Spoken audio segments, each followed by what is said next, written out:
Hello and welcome to Coach's Corner. I'm your host, Rhonda Wardlaw, in the red corner. In the blue corner, we've got Navy boxing coach Jim McNally, and we're here to talk about Navy boxing. So coming into the center of the ring, we got Coach McNally, Rhonda Wardlaw, not going at it, but definitely talking more about it. Thanks so much for being with us, Coach. Nice to be here. You know, you've had 15 competitions already, taking regionals.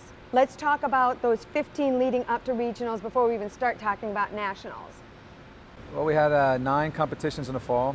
We had dual meets with Army and Air Force the night before the football game. And then we did a couple invitationals at athletic clubs in Detroit and Maryland and New York. And then we did other invitationals at other universities on campus. And then the second semester, same thing. We do invitationals. Most of the teams most of the schools that have a team will host one invitational each year. Okay. And we had our invitational the day after our brigade championships. And let's just back up a little bit and talk about Brigade Championship, because I know this gym was a buzz when they were all in here kind of getting ready for those. Explain what happens during that. Well, this year was the 70th annual Brigade Championship. A lot of history, a lot of tradition. The names of the winners all go on plaques all around the gym. So it becomes an important moment for the midshipmen. They get to box in front of their peers, in front of the officers that could shape their career. Yeah. So it's a big thing here. We get over 100 midshipmen will come out for boxing. Yeah. Typically around the time the tournament starts, we'll have whittled it down to about 75, 80 midshipmen that will box in the tournament, and we have 12 weight classes. And the winners, for the most part, will make up my team that will compete intercollegiately.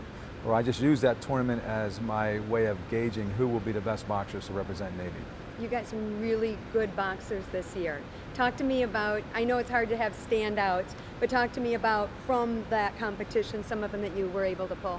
Well, we do have 2 defending national champions. At 119 pounds, we have a junior, Tom Payne. He won nationals last year against an Army boxer when Army hosted the nationals, which they'll be doing again this year. And then we have Chris Bertucci. Last year he was a 156-pound national champ. And this year I've moved him up 2 weight classes. He could easily make 156 again, but strategically it's in our best interest for the team going forward to try and win nationals, to move him to a higher weight class and move some other people down a little bit. Because Chris had gotten so good that the only way I was able to get him matches this year was to box him in heavier weight classes. He's beaten Air Force's best guy at 2 weight classes above. He's beaten Army's best boxer at 3 weight classes above. Wow. He's a really exceptional boxer. He's the scare tactic of the team. He scares his opponents, I'll tell you There you go, there you go. When you get through these 15 competitions throughout, are there always some that are tougher than others? Are they put in the schedule that way so your guys get a little bit of rest, or are they all as difficult as the next?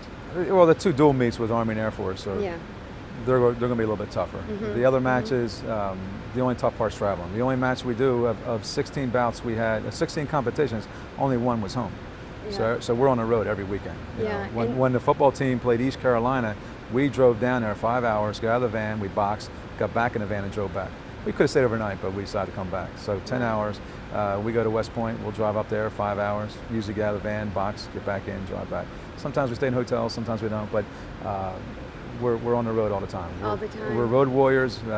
We look forward to going to somebody else's in their backyard and keeping the fans quiet. I tell my boxers, when you don't hear the fans yelling, that means you're doing well. Excellent. I'll remember that when I'm talking to my husband. Let's talk a little bit about, you said the 16, one of those of course being the regionals. How did you feel about it? I know you won, but was it a great win? Or talk to me a little bit about the whole thought process behind regionals. It's always important at regionals where you place. They take the top 2 boxers in each weight class. Okay. And then of the 3 regions, they'll take the next 2 best boxers who finished in 3rd place. And we did very well, taking 10 of the 12 weight classes. I mean, we have a really strong team right now. Absolutely. And, so our other 2 guys finished in 2nd place. So it was real important. So when we go to nationals, we will you get a higher seed going into nationals. You got a lot of work to do. You're working closely with these guys. When do you let them take a break before a big match or meet like that? We don't taper a whole lot. I should have known that. Some sports they taper, weeks in advance. Boxing, we're a little bit different breed of people. Yeah. And we'll work hard. We'll work hard up till Monday, Tuesday next week. Yeah. And then we'll start. When we drive up to West Point on Wednesday, I guess that'll be our taper. There you go, the drive up. And how easy is it to get these players to actually understand that what they do in the ring, or not players, but boxers, what they're doing in the ring is just as important outside of the ring? You know, we don't play boxing. Play. I know, as soon as I said players, I was like, mistake, especially with the coach. He's like tough. He's tough. What do we do? What's the question again? Not as tough as I thought.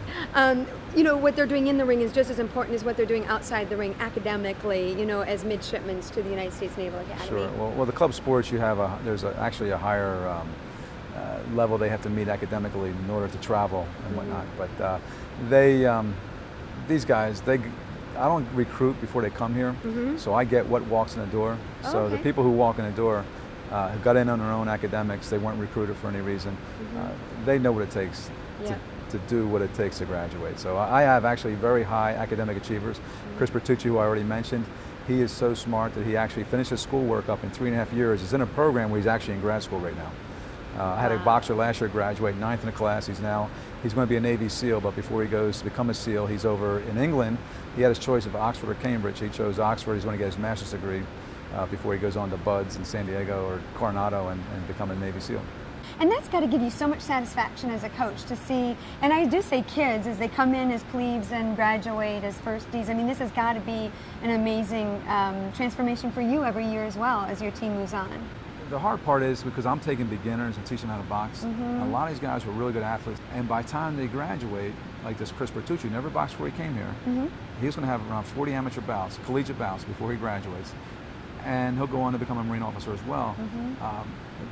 But just when he gets really good, he's gone. Yeah. So I'm always starting all over again with brand new guys. These aren't recruited athletes that came to me with all kinds of experience as a high school athlete. These are guys that never put the gloves on before they got here, almost all of them. And it's frustrating because I only get to work them for 4 years. I would love to stay with some of them and continue in the amateurs if we weren't at the Naval Academy. But if we were just in local gymnasium and they came to me as a 8th grader or something like that, and then you could take them all the way to the Olympic trials. But I have to tell you, I'm feeling a little sense of pride myself right now just listening to you. You can see it, and that's so amazing as a coach because you're also obviously a mentor to many of these kids, and future leaders of our nation. So, Coach, it's been a real pleasure talking to you. Thanks so much. I'll never step in the ring with you again, I promise. All right, but it has been a real pleasure today. Thank you. If somebody likes some more information about the boxing club, how could they contact you? We have a website, USNAboxing.com. Yep. One of these days we'll have a Facebook page, and just give me a call.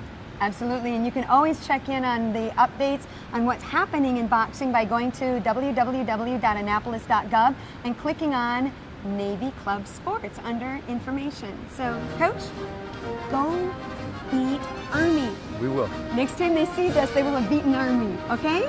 Thanks again, Coach.